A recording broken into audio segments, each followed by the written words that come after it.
Le Premier ministre échange avec les partis de la majorité sur un certain nombre de questions d'intérêt national.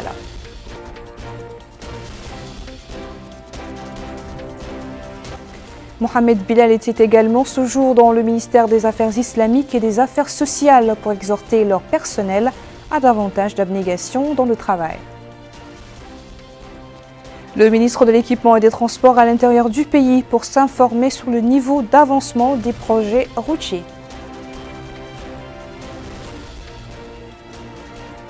Bonsoir à tous et merci de vous joindre à nous. Comme annoncé dans les titres, le Premier ministre Mohamed Bilal a tenu aujourd'hui une réunion avec les partis politiques de la majorité.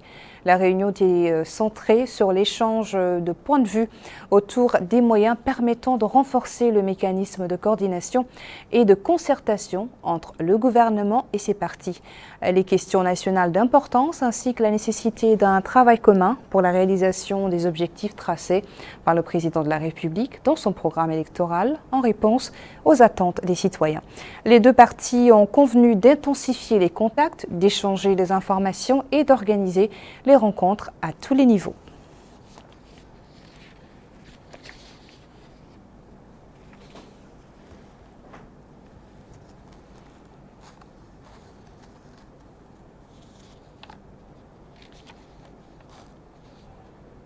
Ce matin, le Premier ministre s'était rendu dans les ministères des Affaires islamiques et de l'enseignement originel et des Affaires sociales de l'enfance et de la famille. Des visites qui s'inscrivent dans le cadre du suivi de l'application de l'exécution du programme du président de la République, sous-tendu par la déclaration de politique générale du gouvernement. Je vous propose de suivre le compte-rendu d'Amina Tekana. Cette visite d'information et de prise de contact du Premier ministre Mohamed Ould Bilal au ministère des Affaires islamiques et de l'enseignement originel avait pour objectif d'évaluer l'action de ce département au cours des mois écoulés, mais également de s'enquérir de la mise en œuvre du programme de son Excellence, le président de la République Mohamed Ould Cheikh Al-Ghazouani. En réunion avec le ministre et son staff, le Premier ministre a insisté sur la nécessité de la redynamisation de l'action de l'administration, mais également de rapprocher les services des administrés. Ensuite, le Premier ministre Mohamed Ould Bilal s'est rendu au niveau du ministère des Affaires sociales, de l'enfance et de la famille.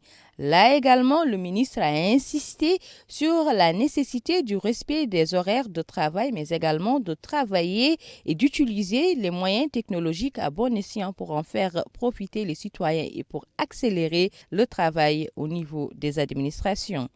À l'issue de sa visite, le Premier ministre Mohamed Ould Bilal a indiqué que cette visite a d'abord pour objectif de s'enquérir du déroulement des travaux, mais également d'exhorter les employés au respect des horaires de travail. Il s'est engagé à tout mettre en œuvre pour que le programme mis en œuvre par le gouvernement soit exécuté et dans les délais impartis.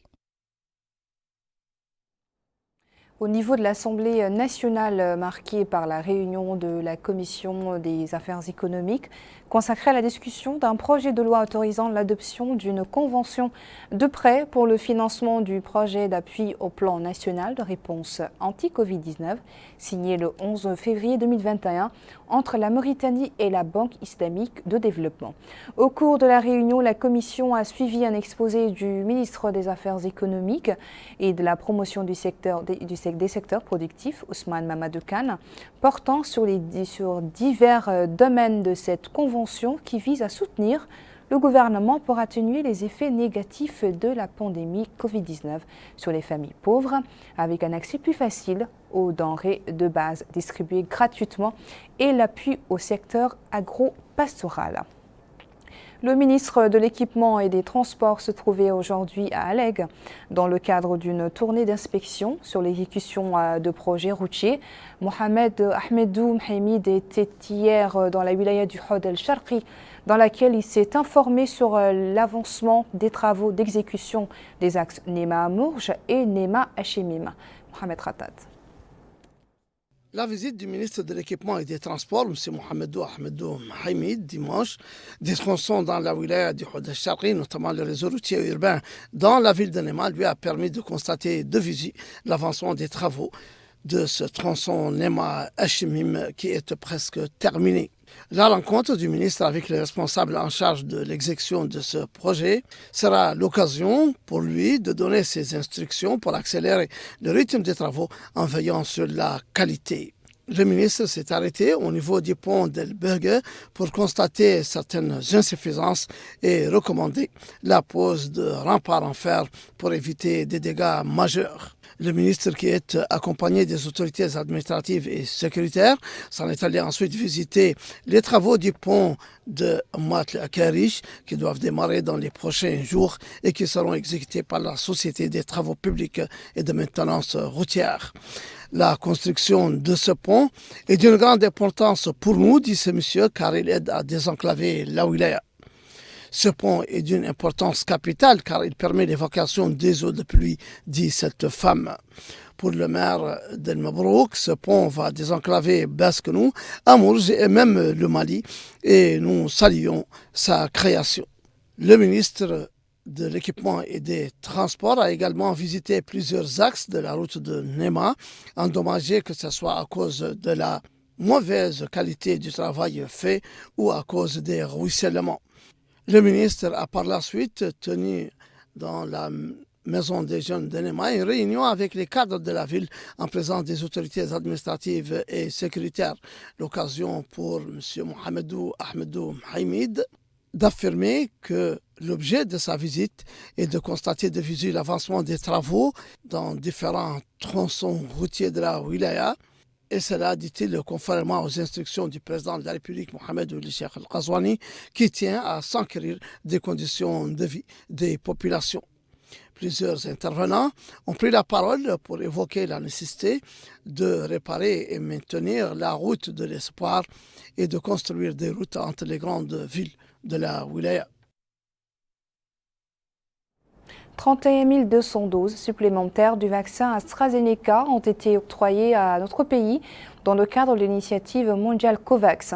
Ce deuxième lot a été réceptionné à l'aéroport international de Nouakchott, Tounsi, par le directeur de la surveillance épidémiologique Mohamed Mahmoud Eli Mahmoud, directeur par intérim de la santé publique. La Mauritanie avait reçu le 14 avril un premier lot de près de 70 000 vaccins contre le coronavirus dans le cadre de l'initiative COVAX.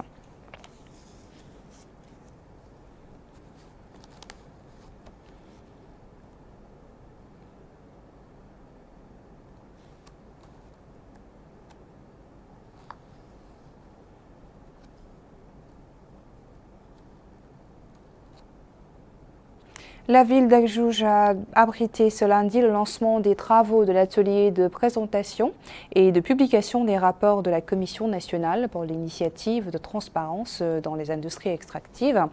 L'occasion pour les parties prenantes de prendre connaissance des rapports des ETI relatifs à l'exploitation des minerais et des revenus qu'ils ont générés pour l'État. Abdullah Demaba pour le reportage. Le rapport du Comité national pour la transparence dans le secteur des industries extractives 2017-2018 a été disséminé au cours de cette rencontre qui s'est déroulée à Akjouj. Elle s'est tenue en présence des autorités administratives et sécuritaires de la wilaya, des acteurs de la société civile et des employés dans ce domaine. Le wali de l'Inchiri, Sal Seydou Alassane, a affirmé que ce rapport est au cœur du plan d'action du Comité national pour la transparence dans le secteur des industries extractives. Il s'agit ainsi, dit le wali, d'une étape permettant de déterminer les revenus du secteur minier de manière transparente ainsi que sa contribution au budget de l'État. Mohamed Lamioul Ahmedou, président du Comité national pour la transparence dans le secteur des industries extractives, a évoqué l'objectif de cet atelier, à savoir partager avec les acteurs le contenu de ce rapport, particulièrement dans le cadre de la contribution des entreprises minières au budget de l'État ainsi que les chiffres qui ont été annoncés par les deux parties, aussi bien les sociétés minières que la trésorerie publique. Les participants ont ainsi suivi des présentations de la part des experts concernant ce rapport. Avant de passer au reste de l'actualité nationale, un rapide coup d'œil sur les dernières statistiques du ministère de la Santé relatives à la pandémie Covid-19 dans notre pays. Ces dernières 24 heures, 25 nouvelles contaminations ont été relevées, 15 nouvelles guérisons et malheureusement un décès.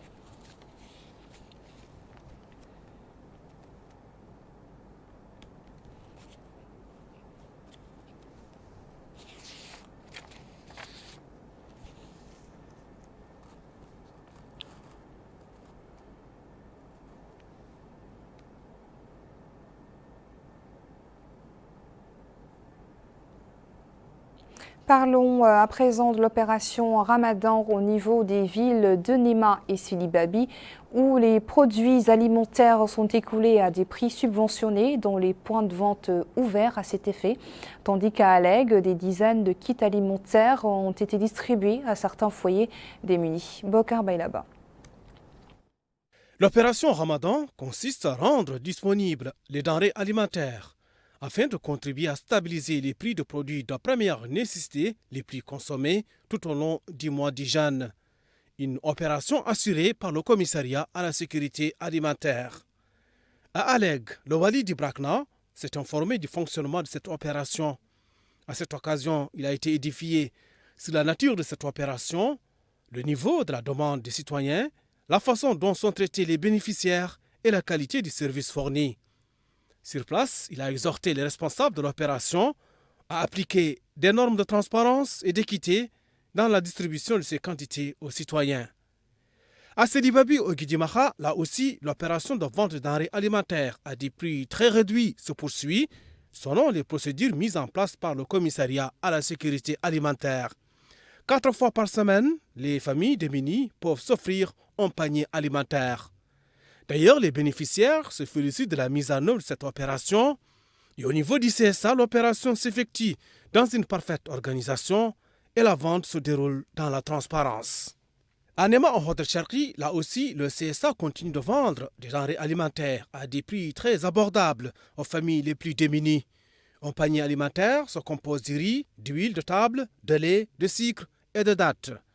Les bénéficiaires n'ont pas manqué de s'allier les procédures de vente de ces denrées alimentaires. Pour eux, cette opération vient en point nommé. Pour rappel, cette distribution s'inscrit dans le cadre des plus vastes opérations de même type sur l'ensemble du territoire national et qui bénéficieront à 210 000 familles nécessiteuses sélectionnées sur la base des critères d'éligibilité au registre social des familles. Dans la ville d'Attar, des jeunes bénéficiaires de financement Meshroui Mustarbali dans le domaine de l'entrepreneuriat ont débuté aujourd'hui une formation sur l'élaboration de projets économiques et de la vie participative. La formation est financée par le Fonds africain de développement et la Banque africaine de développement. Abdullah Damaba. 105 jeunes bénéficiant des financements dans le cadre du programme au projet Mon Avenir des wilayas de l'Adrar, du Trizemour, du Tagan et de l'Inchiri profitent de cette formation en entrepreneuriat, montage de projets, vie associative et économique. Cette activité rentre dans le cadre de l'appui à la promotion des microprojets et PME pour les jeunes. Le wali de la wilaya de l'Adrar, Haddad Mbali Yatara, a salué l'organisation de cette formation et cet encadrement au bénéfice des jeunes de ces wilayas. Il a en outre souligné que les PME constituent des vecteurs permettant de créer de la valeur ajoutée et lutter contre le chômage. Les participants ont à leur tour exprimé leur remerciement pour cette activité. Ils ont indiqué qu'il est important que des experts viennent sur place pour leur expliquer les voies et moyens leur permettant de mettre en œuvre comme il se doit leur projet. Par ailleurs, le wali de l'Adrar s'est rendu en compagnie des autorités municipales au niveau des magasins du commissariat à la sécurité alimentaire CSA sur place. Il s'est enquis du déroulement de l'opération Ramadan avec la vente de denrées alimentaires à des coûts réduits. Le coordinateur régional du CSA au sein de cette wilaya a dans cette optique indiqué que 560 familles bénéficient de cette opération. Il a en outre affirmé qu'elle se déroule dans de très bonnes conditions. Voilà, la même formation s'est déroulée au même moment à Ayoun en collaboration avec le projet d'appui à la promotion des micro et moyennes entreprises. L'objectif étant d'inculquer aux jeunes entrepreneurs la gestion des entreprises. El Haj Abdallah Iddina. 40 jeunes bénéficiaires originaires des wilayas de Dehod et d'Al Asaba suivent une formation sur l'entrepreneuriat et l'élaboration des projets économiques. Une formation qui intervient dans le cadre du renforcement des capacités des bénéficiaires du programme Mon projet, mon avenir, lancé par le département de l'emploi, de la jeunesse et des sports. En supervisant le lancement de cette session de formation, le Wali Moussaïd de la wilaya de Houd al-Qarbi, M. Mohamed al-Mustafa al-Siddiq, a considéré que l'entrepreneuriat représente un outil pour créer l'emploi. Pour cela, l'entrepreneuriat occupe une place importante dans le programme Awlawiyati. Il a ajouté que le programme Mon projet, mon avenir a financé dans sa première phase 500 projets. soulignant que 750 autres projets seront annoncés dans les jours à venir. Les modalités de marketing, les études de faisabilité, la gestion des petits projets constituent les axes principaux de cette session de formation destinée aux jeunes entrepreneurs. Cette session de formation durera 5 jours au cours desquels les participants vont suivre des exposés techniques détaillés sur la création des projets générateurs de revenus permettant d'offrir l'emploi aux jeunes et de favoriser la production chez cette catégorie sociale. Maintenant, avec Bokar Baylaba, nous allons nous rendre successivement dans les pâtisseries de Nouadhibou, qui connaissent en ce mois béni de Ramadan une importante affluence. Idem dans le marché de la volaille à Tchijikja. À Kifa, la préoccupation des consommateurs réside dans l'approvisionnement des commerces et la stabilité des prix. Le Ramadan n'est pas seulement le mois durant lequel les fidèles redoublent les actes de piété et de dévotion. C'est aussi la période où la demande de produits alimentaires est en hausse. C'est le cas à Tchijikja, où le marché central est bien approvisionné en denrées alimentaires de première nécessité. Seulement voilà, certains habitants estiment que les prix sont plus ou moins abordables. Ils ajoutent que certains commerçants profitent de la période pour augmenter les marges de bénéfices. Autre ville, autre marché, Kifa, chef-lieu de la wilaya de la Saba. Ici, la vente de la viande de poulet à la côte. Le Ramadan oblige. La viande blanche est très demandée par les consommateurs. Cependant, les clients trouvent les prix un peu chers, une chose anormale vu le contexte. Chez les vendeurs, c'est un autre son de cloche. Pour eux, les prix du poulet sont dans les normes. Cap sur Nouadhibou, là, c'est la pâtisserie qui fait saliver certains consommateurs durant ce mois béni de Ramadan. Les professionnels ne manquent pas d'idées pour mettre en lumière leurs talents et les saveurs. Les clients ne manquent pas, du moins les inconditionnels du sucré salé. D'ailleurs, cette cliente affirme qu'elle ne peut pas s'en passer de la pâtisserie, précisant que ce point de vente lui offre une palette de saveurs. Le gérant, lui, s'en frotte les mains. Selon lui, la pâtisserie est faite selon les règles de l'art et la demande ne peut que suivre la tendance. Un retour à Nouadhibou pour parler cette fois-ci de la campagne d'approvisionnement en eau potable de 2 quartiers de la ville, accompagnée de la distribution de kits alimentaires. Cette initiative est entreprise par une association de bienfaisance à l'occasion du mois de Ramadan. Aminata Khan. Le réseau Nouadhibou d'abord intensifie les actions de sensibilisation dans la capitale économique en ce mois béni du Ramadan. À Haïla Reguib, 2 camions-citernes ont approvisionné des familles à faible revenu en ce mois sacré où la solidarité et la bonne action sont recommandées par notre sainte religion qui est l'islam. À notre micro, l'une des bénéficiaires remercie les initiateurs du mouvement. En plus de l'approvisionnement en eau potable des habitants de Haïla Reguib, des kits alimentaires ont été distribués à 130 familles nécessiteuses et à 46 malades admis au centre d'hémodialyse. Cette infirmière a déclaré que le réseau effectue ponctuellement des dons au centre, insistant sur l'importance de ce genre d'action. Lui succédant, l'un des membres du réseau a déclaré que des jeunes volontaires travaillent à la concrétisation d'un monde meilleur. Et c'est dans cette logique, dira-t-il, que 61 tonnes d'eau ont été distribuées depuis le début du mois béni du Ramadan dans plusieurs périphéries de la ville. Des kits alimentaires ont été également distribués au grand bonheur des bénéficiaires.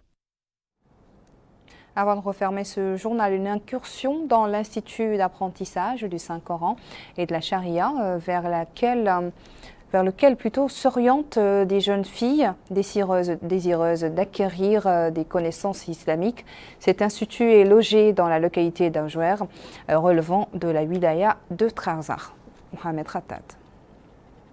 Au cours des dernières années, femmes et filles à Ajouer Tenhoumoud ont trouvé dans l'Institut des filles un enseignement religieux de diverses spécialités. L'Institut, qui est créé par les habitants de la localité, offre un enseignement pour les filles dans un cercle qui leur est réservé. Ici, les connaissances religieuses sont dispatchées suivant les classes du centre et les filles sont réparties en groupes, chacune ayant un ouvrage à étudier qu'elle revise seule. J'ai commencé 17 filles en février 2020 à étudier dans cet institut. Nous apprenons 4 matières, le fiqh, la foi, la sira et le hadith. Nous avons 3 enseignants officiels. Beaucoup de femmes viennent ici pour apprendre. Nous espérons que le centre deviendra plus grand, aura plus de professeurs et dispensera tous les cours d'arabe et du Coran. L'Institut offre en effet la possibilité à beaucoup de femmes d'étudier le Coran et ses sciences, en plus de la langue arabe, du fiqh et de la sira du prophète Mohammed sallallahu alayhi wa sallam. Nous apprenons le Coran, dit cette femme, et j'ai demandé à ce que nous commencions par un apprentissage souple, car nous avons d'autres responsabilités domestiques à remplir. Si nous pouvons apprendre 1/8 par jour, c'est déjà très bien, dit-elle. Il est vrai que le centre connaît une réelle affluence des femmes de la localité de Ajwer Tenhumud qui désirent acquérir des connaissances religieuses dans une atmosphère et un milieu où les gens sont tout tournés vers leur prochain. Voilà, sur cette note que s'achève notre journal. Merci à vous de nous avoir suivis. Le rappel des titres. Le Premier ministre échange avec les partis de la majorité sur un certain nombre de questions d'intérêt national.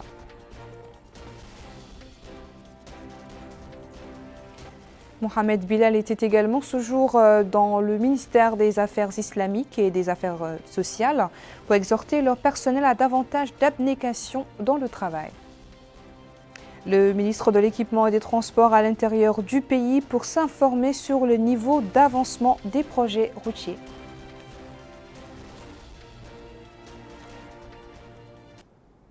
Voilà, merci de nous avoir reçus chez vous. Très bonne suite de programme sur El Mauritania. Bonsoir.